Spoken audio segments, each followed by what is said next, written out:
Hello friend, welcome to our channel continue study. Friend, आज हम लोग बिहार शिक्षक भर्ती 2023 के लिए प्लेटफॉर्म के न्यू बुक का टेस्ट सीरीज 17 देखने वाले हैं। इससे पहले हम लोगों ने इस प्लेटफॉर्म के न्यू बुक का टेस्ट सीरीज 1 से 16 तक के टेस्ट को अपने इस चैनल पर कंप्लीट पढ़ लिया है।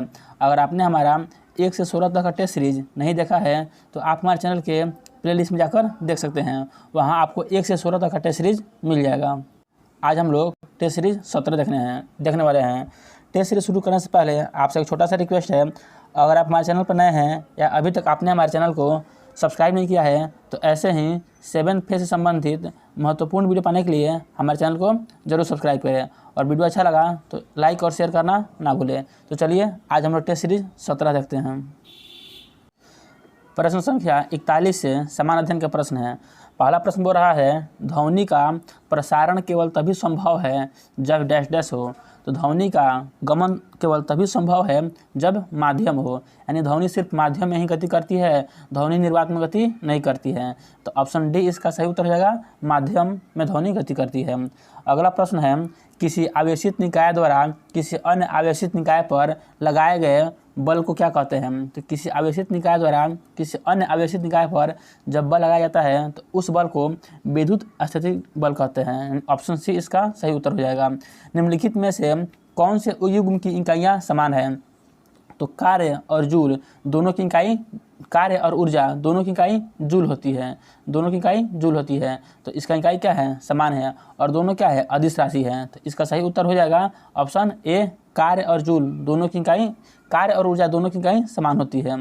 अगला प्रश्न है, डैश डैश एक शुद्ध पदार्थ होता है। तो जो मीथेन होता है यह शुद्ध पदार्थ होता है, यह इसे मार्स गैस भी कहते हैं और यह दलदली वाले क्षेत्रों में अधिकतर पाया जाता है। अगला प्रश्न है, पदार्थ के कणों के बीच आकर्षण बल डैश डैश में अधिकतम होता है।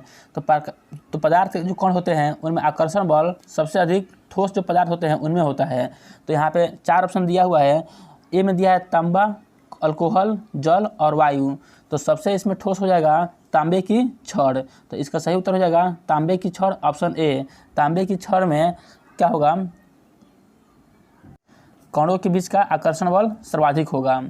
मानव पाचन तंत्र में डैश डैश से पीत रस का स्राव होता है।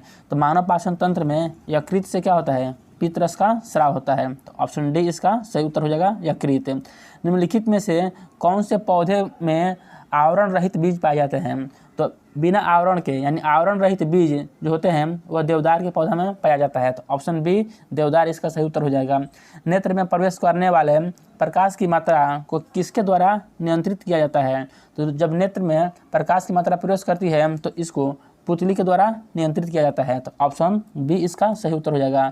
जो कॉर्निया है इसे जब नेत्र दान करते हैं तो कॉर्निया को ही दान करते हैं, इसको भी ध्यान में रखना है। अगला प्रश्न है, कार्बन का क्रिस्टलीय अपरूप नहीं है। तो कार्बन का क्रिस्टलीय अपरूप ग्रेफाइट है, फ्लोरीन है, हीरा है, लेकिन कोयला जो है या कार्बन का क्रिस्टलीय अपरूप नहीं है। तो ऑप्शन सी इसका सही उत्तर हो जाएगा, कोयला।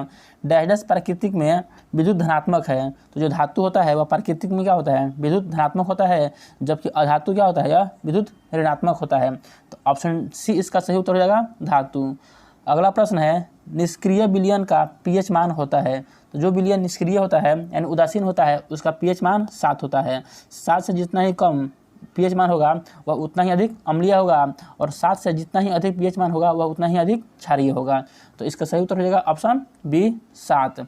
सघन माध्यम में प्रवेश करने पर प्रकाश की गति में परिवर्तन को कहा जाता है। तो सघन माध्यम में प्रवेश करने पर जो प्रकाश की गति में परिवर्तन होता है उसे अपवर्तक सूचकांक कहते हैं, यानी ऑप्शन बी इसका सही उत्तर हो जाएगा। थायरॉक्सिन का संश्लेषण के लिए डैश डैश आवश्यक है। तो जो थायरॉक्सिन होता है इसके संश्लेषण के लिए आयोडीन आवश्यक है। तो ऑप्शन सी, आयोडीन इसका सही उत्तर हो जाएगा। अगला प्रश्न है, समतल दर्पण के लिए प्रतिबिंब डैश डैश है। तो समतल दर्पण जो होता है ना, इसके लिए जो प्रतिबिंब होता है वह आभासी और पार्श्विक उल्टा होता है। आभासी और पार्श्विक उल्टा होता है और वस्तु के बराबर भी होता है। तो ऑप्शन सी इसका सही उत्तर हो जाएगा। आभासी, पार्श्विक, उल्टा और वस्तु के बराबर। ज्वाइंट पर हड्डी की सतह को डैश डैश मुलायम करती है। तो कार्टिलेज है, यह हड्डी की सतह को क्या करती है, मुलायम करने का काम करती है। तो ऑप्शन सी इसका सही उत्तर हो जाएगा। सबसे हल्की धातु कौन सी है, तो सबसे हल्की धातु हो जाएगा आपका लिथियम, यानी ऑप्शन डी इसका सही उत्तर हो जाएगा लिथियम। सबसे हल्का गैस क्या हो जाएगा, हाइड्रोजन। सफ़ेद फास्फोरस को डैश डैश में संग्रहित किया जाता है। जो सफ़ेद फास्फोरस होता है उसको पानी में संग्रहित करके रखा जाता है, जबकि सोडियम होता है उसको केरोसिन तेल में संग्रहित करके रखा जाता है। तो ऑप्शन ए पानी इसका सही उत्तर हो जाएगा। निम्नलिखित में से कौन सा पदार्थ है, कौन सा प्रभाव विद्युत धारा द्वारा उत्पन्न नहीं होता है। तो विद्युत धारा द्वारा बताना है कौन सा प्रभाव जो है वो उत्पन्न नहीं होता है। तो इसका सही उत्तर हो जाएगा ऑप्शन बी संकुंचन प्रभाव। रासायनिक प्रभाव या विद्युत धारा द्वारा उत्पन्न होता है। ताप प्रभाव या विद्युत धारा द्वारा यह भी उत्पन्न होता है, और चुंबकीय प्रभाव है यह भी विद्युत धारा द्वारा उत्पन्न होता है, जबकि संकुंचन प्रभाव है वह विद्युत धारा द्वारा उत्पन्न नहीं होता है। तो ऑप्शन डी इसका सही उत्तर हो जाएगा संकुंचन प्रभाव। धातुओं में कौन सी चमकदार होती है। धातुओं में जो आयोडीन होती है, अधातुओं में जो आयोडीन होती है वह चमकदार होती है। तो ऑप्शन ए इसका सही उत्तर हो जाएगा आयोडीन। मनुष्यों में हर्पीज एक डैश डैश है। तो बताना है कि मनुष्यों में जो हर्पीज है वह क्या है। तो इसका सही उत्तर हो जाएगा ऑप्शन ए विषाणु जनित रोग होता है। जो हर्पीज है वह मनुष्य में विषाणु जनित रोग होता है। तो ऑप्शन ए इसका सही उत्तर हो जाएगा। निम्न कथनों में से कौन सा कथन गलत है। 4 कथन दिया हुआ है, बताना है इसमें से कौन सा कथन गलत है। पहला बोल रहा है सोडियम का जी खुला छोड़ दिए तो यह आग पकड़ लेता है, यह बिल्कुल सही है। लिथियम का घनत्व उच्च होता है, यह बिल्कुल गलत है। लिथियम का घनत्व उच्च नहीं होता है। अगला प्रश्न बोल रहा है कार्बन एक अधातु है, यह सही है, कार्बन एक अधातु है। आयोडीन एक चमकदार अधातु है। अभी हमने देखा ऊपर वाले प्रश्न में कि आयोडीन क्या होता है, एक चमकदार अधातु होता है। तो इसका सही उत्तर हो जाएगा ऑप्शन बी लिथियम का घनत्व उच्च होता है। यह कथन बिल्कुल गलत है। लिथियम क्या होता है, यह सबसे हल्की धातु होता है। तो ऑप्शन बी इसका सही उत्तर हो जाएगा। अगला प्रश्न कर रहा है ओष्ठ या होठ विद्रता, मोतियाबिंद, अंध तापोसी एवं अल्सर किस विटामिन के अभाव को व्यक्त करता है। तो यह विटामिन बी2 के अभाव को व्यक्त करता है। ऑप्शन बी इसका सही उत्तर हो जाएगा। अगला प्रश्न कर रहा है व्यक्ति अपनी दाढ़ी बनाने के लिए जिस दर्पण का प्रयोग करता है उसका नाम बताना है। तो दाढ़ी बनाने के लिए व्यक्ति अवतल दर्पण का उपयोग करता है, यानी ऑप्शन बी इसका सही उत्तर हो जाएगा अवतल दर्पण। जीवाणु एवं वायरस से रक्षा करने वाला कोशिकांग कौन सा है। तो जीवाणु और वायरस से रक्षा करने वाला जो कोशिकांग है उसका नाम है लाइसोसोम। इसे आत्महत्या की थैली भी कहते हैं। तो ऑप्शन डी इसका सही उत्तर हो जाएगा लाइसोसोम। निम्न में से कौन सा सिद्धांत के अनुसार कोई रॉकेट अंतरिक्ष में कार्य करता है। तो संयोग संरक्षण के सिद्धांत, यानी ऑप्शन ए इसका सही उत्तर हो जाएगा संयोग संरक्षण के सिद्धांत। यूरिक अम्ल निम्नलिखित में से किसका उत्सर्जन पदार्थ है। तो यूरिक अम्ल पक्षी और सर्प का उत्सर्जी पदार्थ होता है। तो ऑप्शन बी पक्षी और सर्प इसका सही उत्तर हो जाएगा। कौन से समूह में शामिल तत्व रंगहीन, स्वादहीन और गंधहीन रहित होते हैं। तो इसका सही उत्तर हो जाएगा शून्य समूह, यानी अक्रिय गैस। ऑप्शन सी इसका सही उत्तर हो जाएगा। कॉलेरा रोग होता है, तो कॉलेरा रोग है या बैक्टीरिया द्वारा होता है। ऑप्शन ए इसका सही उत्तर हो जाएगा। पुरुष के प्राथमिक यौन अंग कौन सा होता है। तो ऑप्शन बी वृषण। निम्नलिखित में से कौन सा किए गए कार्य का उदाहरण नहीं है। तो 4 कार्य दिया हुआ है, बताना ये 4 कार्यों से कौन सा किए गए कार्य का उदाहरण नहीं है। पहला बोल रहा है लड़के का कमरे में दीवार को धक्का देना, यह कार्य का उदाहरण नहीं है, क्योंकि कार्य का उदाहरण होने के लिए वस्तु में विस्थापन होना जरूरी है। अगर आप लड़का क्या करेगा, दीवार को धक्का देगा तो यहाँ पर क्या होगा, दीवार में कोई विस्थापन नहीं होगा। तो यह कार्य का उदाहरण नहीं है। तो ऑप्शन ए इसका सही उत्तर हो जाएगा। बी में बोल रहा है सतह पर पड़े कंकड़ पर दबाव डालना, इसे कंकड़ क्या होगा, विस्थापित हो जाएगा। लड़की द्वारा एक ट्रॉली को धक्का देने पर ट्रॉली के आगे बढ़ना, इसमें भी विस्थापन हो रहा है। किताब को किसी ऊंचाई तक उठाना, इसमें भी विस्थापन हो रहा है। तो ऑप्शन ए इसका सही उत्तर हो जाएगा। वह पादप जिसमें बीज होते हैं परंतु फूल और फल नहीं होते हैं। तो पाइंस में बीज होते हैं परंतु फूल और फल नहीं होते हैं। पाइंस को ही चीड़ के रूप में हम लोग जानते हैं। तो इसका सही उत्तर हो जाएगा ऑप्शन सी पाइंस। कौन सा हार्मोन नहीं है। 4 ऑप्शन में बताना है कौन सा हार्मोन नहीं है। इंसुलिन यह हार्मोन होता है, थायरोक्सिन यह भी हार्मोन होता है, एड्रेनल यह भी हार्मोन होता है, जबकि हीमोग्लोबिन यह हार्मोन नहीं होता है। हीमोग्लोबिन के कारण ही हमारा रक्त क्या होता है, लाल दिखता है। तो ऑप्शन डी इसका सही उत्तर हो जाएगा हीमोग्लोबिन। अगला प्रश्न है यह पेडागोजी से संबंधित प्रश्न है। वो रहा है कक्षा 3 में हमारा भोजन नामक अध्याय को पढ़ाते समय शिक्षक जोसेफ विद्यार्थियों से आपस में चर्चा करने को कहते हैं। उन्होंने कल क्या खाया था, इस विषय पर चर्चा करने के लिए बोलते हैं। तो बताना है कि इसका उद्देश्य क्या है, चर्चा का जो है वह उद्देश्य क्या है। तो 4 ऑप्शन दिया हुआ है, इसमें से खोजना है कि इस चर्चा का उद्देश्य क्या हो सकता है। तो इसका सही उत्तर हो जाएगा ऑप्शन बी, भोजन की विविधता के पहलुओं को साझा करना।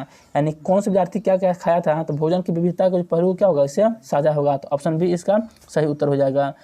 हमें पके हुए भोजन को खुला या बिना फ्रिज में लंबी अवधि के लिए नहीं छोड़ना चाहिए। निम्नलिखित में से कौन सा पके हुए भोजन को बेकार करने के लिए यानी खराब करने के लिए जिम्मेदार होता है। तो जीवाणु इसके लिए जिम्मेदार होता है। ऑप्शन डी इसका सही उत्तर हो जाएगा। वातावरण को बचाने की आवश्यकता के लिए हुई कई आंदोलनों को समर्थन मिला। निम्नलिखित में से किसने 1973-74 के चिपको आंदोलन में निर्णायक भूमिका निभाई थी। यह भी प्रश्न कई बार सीटेट में पूछा जा चुका है। तो सुंदरलाल बहुगुणा, ऑप्शन बी इसका सही उत्तर जाएगा। इन्होंने चिपको आंदोलन में प्रमुख भूमिका निभाया था। निम्नलिखित में से कौन सा जोड़ा सुमेलित नहीं है। 4 जोड़ा दिया हुआ है, बताना है कौन सा जोड़ा सुमेलित नहीं है। तो पहला दे रहा है टोंडा और यह उड़ीसा। जो टोंडा जनजाति है यह उड़ीसा में नहीं रहती है, बल्कि यह तमिलनाडु में रहती है। तो ऑप्शन ए इसका सही उत्तर हो जाएगा, यह सुमेलित नहीं है। डांग यह गुजरात की जनजाति है। बोडो यह असम की है, जबकि लुसाई यह त्रिपुरा की है। निम्नलिखित में से कौन सी सौर ऊर्जा परियोजना सुमेलित नहीं है। तो सौर ऊर्जा परियोजना दिया है, बताना ये कौन सा सौर ऊर्जा परियोजना सुमेलित नहीं है। ए में बोल रहा है कामिथी। तो कामुथु जो है यह तमिलनाडु में है, यह सुमेलित है। बी में बोल रहा है पावागढ़, यह गुजरात में है, यह भी सुमेलित है। सी में बोल रहा है भड़ला, यह राजस्थान में है, यह भी सुमेलित है। जबकि डी में बोल रहा है पावागढ़ मध्य प्रदेश, तो यह सुमेलित नहीं है। ऑप्शन इसका सही उत्तर हो जाएगा ऑप्शन डी, यह सुमेलित नहीं है। अगला प्रश्न कह रहा है निम्नलिखित में से कौन सा वायु प्रदूषक शहरी क्षेत्रों में सर्वाधिक प्रभावी होता है। तो कार्बन मोनोऑक्साइड यानी क्या, CO। ऑप्शन सी इसका सही उत्तर हो जाएगा। दिल्ली सल्तनत के रूप में निम्नलिखित में से किस राजवंश ने सबसे अधिक समय तक शासन किया था। तो दिल्ली सल्तनत का जो तुगलक वंश था वह सबसे अधिक समय तक दिल्ली पर शासन किया था। तो ऑप्शन बी इसका सही उत्तर हो जाएगा। निम्नलिखित में से युद्धों का कौन सा कालक्रम के अनुसार सही है। तो बताना है कि यहाँ पे 4 ऑप्शन दिया हुआ है, इसमें से कौन सा युद्ध का कालक्रम के अनुसार से सही हुआ है। यानी तो इसका सही उत्तर हो जाएगा ऑप्शन डी। सबसे पहले पानीपत का युद्ध हुआ था। पानीपत का युद्ध 1526 में। उसके बाद हो जाएगा हल्दी घाटी का युद्ध। हल्दी घाटी का युद्ध जो था वह 1576 में। उसके बाद से बोल रहा है ऑप्शन यहाँ पे 3 में प्लासी का युद्ध। तो प्लासी का युद्ध हुआ था 1757 में। उसके बाद बक्सर का युद्ध 1764 में। तो ऑप्शन डी इसका सही उत्तर हो जाएगा। निम्नलिखित में से कौन सी ऐतिहासिक घटना पहले घटी थी। तो यहाँ पे दिया है 4 ऑप्शन, इसमें बताना है कौन सी ऐतिहासिक घटना पहले घटी थी। सबसे पहले दिया है नील क्रांति। तो नील क्रांति था यह 1859-60 में संपन्न हुआ था। उसके बाद से होम रूल जो है यह आंदोलन 1916 में हुआ था। फिर कह रहा है बंगाल विभाजन, ये सभी को पता ही होगा, 1905 में हुआ था। और उसके बाद में दिया है 4 में जालियांवाला बाग हत्याकांड, तो यह 1919 में हुआ था। तो इसका सही उत्तर हो जाएगा ऑप्शन ए नील क्रांति, यह सबसे पहले 1859-60 में हुआ था। अगला प्रश्न कह रहा है मिलान करने वाला दिया है और मिलान करके कूट से इसका सही उत्तर देखना है। सूची 1 और सूची 2 को मिलान करना है। सबसे पहले दिया है राष्ट्रकूट, तो इसका राजधानी क्या हो जाएगा, इसका राजधानी हो जाएगा मानेखेट, यानी 1 का 4। तो 1 का 4 ऑप्शन बी में मिल गया। आप इसको ऐसे भी मार सकते हैं। बी में दिया है पांडव, तो इसका हो जाएगा मदुरई, पांडव का मदुरई। फिर दिया है चोल, तो चोल का हो जाएगा तंजावुर। और होलस, तो होलस का राजधानी हो जाएगा हेलीबीड। तो ऑप्शन बी इसका सही उत्तर हो जाएगा। अगला प्रश्न कर रहे हैं निम्नलिखित में से कौन सा महाजनपद आज भारत का अंग नहीं है। तो पंचाल, मत्स्य, सुरसेन यह भारत का अंग है, जबकि जो कंधार है यह भारत का अंग नहीं है। तो ऑप्शन डी इसका सही उत्तर हो जाएगा। निम्नलिखित ऐतिहासिक घटनाओं में से कौन सी घटना कालक्रम के अनुसार से सबसे पहले है। तो यहाँ पे 4 ऑप्शन दिया है, इसमें बताना है कौन सी घटना सबसे पहले हुई थी। क्रिप्स मिशन भारत आया, यह कब आया था।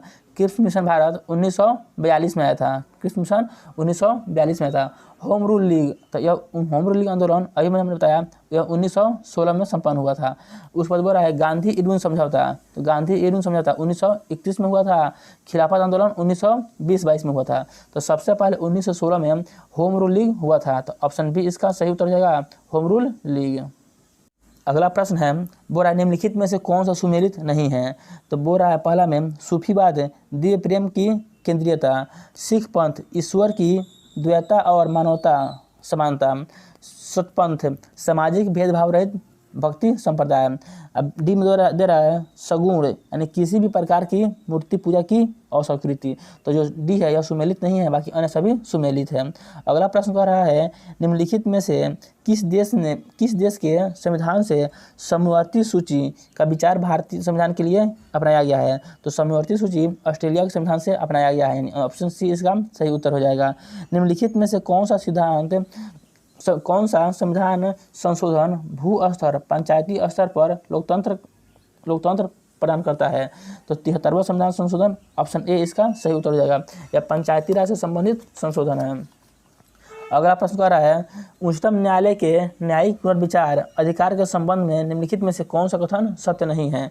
तो 4 ऑप्शन दिया है, बताना है कि इसमें से कौन सा कथन न्यायिक पुनर्विचार के संबंध में सत्य नहीं है।